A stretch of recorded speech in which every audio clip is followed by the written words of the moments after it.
মাত্র 4টি উপকরণে কোনো রকম আইসক্রিম মেশিন ছাড়াই একদম দোকানের মতো পারফেক্ট মালাই আইসক্রিম বানানো যায়, বিশ্বাস হয়? তাহলে ভিডিওটি শেষ পর্যন্ত দেখুন, কারণ একটি ছোট্ট ভুল কিন্তু আপনার আইসক্রিমের পুরো স্বাদ নষ্ট করে দিতে পারে। চুলায় প্রথমে একটা হাঁড়ি বসিয়ে নিয়েছি। এবার এর মধ্যে দিয়ে দেব চিনি 1/4 কাপ, আর সেই সাথে দিয়ে দিচ্ছি সামান্য একটু পানি। এবার চিনিটাকে একটু নেড়েচেড়ে নিয়ে এটাকে ক্যারামেল তৈরি করে নিব।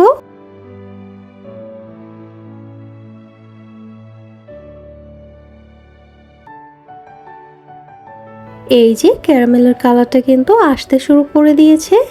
এই পর্যায়ে কিন্তু চুলার জালটা বাড়ানো যাবে না, তাহলে কিন্তু ক্যারামেলটা পুড়ে যেতে পারে, আর এতে করে কিন্তু আইসক্রিমের পুরো স্বাদটাই নষ্ট হয়ে যাবে। এবার ক্যারামেলের মধ্যে আমি দিয়ে দিচ্ছি 1 লিটার লিকুইড দুধ। ক্যারামেলের মধ্যে দুধটা দেওয়ার পরেই কিন্তু দুধের কালারটা একদম চেঞ্জ হয়ে গিয়েছে। এবার একটু নেড়েচেড়ে নিয়ে ক্যারামেলটা দুধের সাথে খুব ভালো করে মিক্সড করে নিব। এবার দুধটাকে বেশ কিছুক্ষণ সময় নিয়ে জাল করে নিব।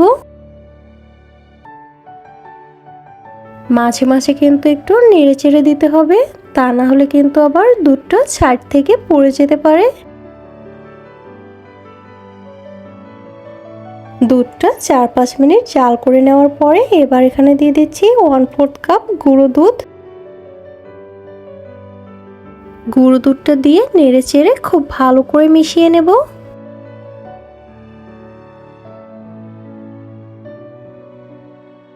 দুধটা জাল হতে থাক, ততক্ষণে আমি আরও কিছু জিনিস রেডি করে নিব।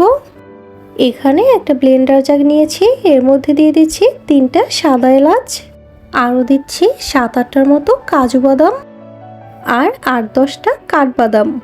এবার এগুলোকে খুব ভালো করে গুঁড়ো করে নেব। এখানে আরও একটা বাটি নিয়ে নিয়েছি, এবার এর মধ্যে দিয়ে দিচ্ছি 1 চা চামচ কর্নফ্লাওয়ার। এবার জাল করে নেওয়া দুধ থেকে কিছুটা দুধ নিয়ে কর্নফ্লাওয়ারের সাথে খুব ভালো করে মিক্সড করে নিব। এবার কর্নফ্লাওয়ারের মিক্সচারটা দুধের মধ্যে দিয়ে দেব। হালকা একটু নেড়েচেড়ে দিব, যাতে করে কর্নফ্লাওয়ারের মিক্সচারটা দুধের সাথে খুব ভালো করে মিক্সড হয়ে যায়। এবার গুঁড়ো করে নেওয়া বাদামের মিশ্রণটা দুধের মধ্যে দিয়ে দেব। আবার নেড়েচেড়ে নিয়ে বাদামের গুঁড়োটা দুধের সাথে ভালো করে মিশিয়ে নিচ্ছি।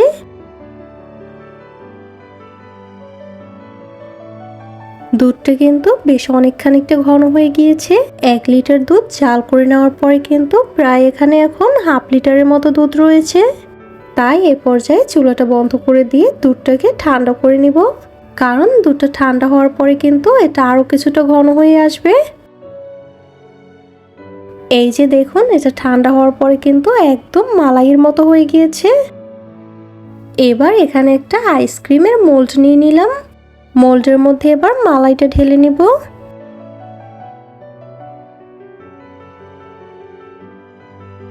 সবগুলো মোল্ডের মধ্যে কিন্তু মালাইটা ঢেলে নেওয়া হয়ে গিয়েছে। এবার একটা ফয়েল পেপারের সাহায্যে মোল্ডের মুখটা খুব ভালো করে বন্ধ করে দিব।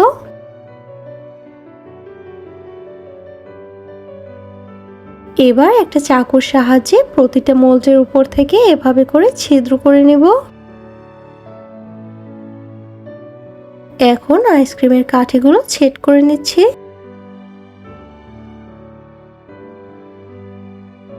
এই যে হয়ে গিয়েছে। এবার এটাকে ওভারনাইট ডিপ ফ্রিজে রেখে দিব। পরদিন এটাকে ডিপ ফ্রিজ থেকে বের করে নিলাম। এবার উপরে ফয়েল পেপারটা খুলে নেব। একটা আইসক্রিম বের করে দেখাচ্ছি এটা কতটা লোভনীয় হয়েছে। এই আইসক্রিমটি বানাতে লেগেছে কিন্তু মাত্র কয়েকটি সাধারণ উপকরণ, তারপরেও কিন্তু এটা স্বাদ হবে একেবারে ওয়াও। বাচ্চা থেকে বড় এই মালাই আইসক্রিম একবার খেলেই সবাই আবার বানাতে বলবে। আজকের মতো বিদায় নিচ্ছি, আবার দেখা হবে নতুন কোনো রেসিপি নিয়ে। সেই পর্যন্ত সবাই ভালো থাকবেন, সুস্থ থাকবেন, আর আমার ভিডিওগুলো যদি ভালো লেগে থাকে তাহলে অবশ্যই চ্যানেলটি সাবস্ক্রাইব করে দেবেন। আল্লাহ হাফেজ।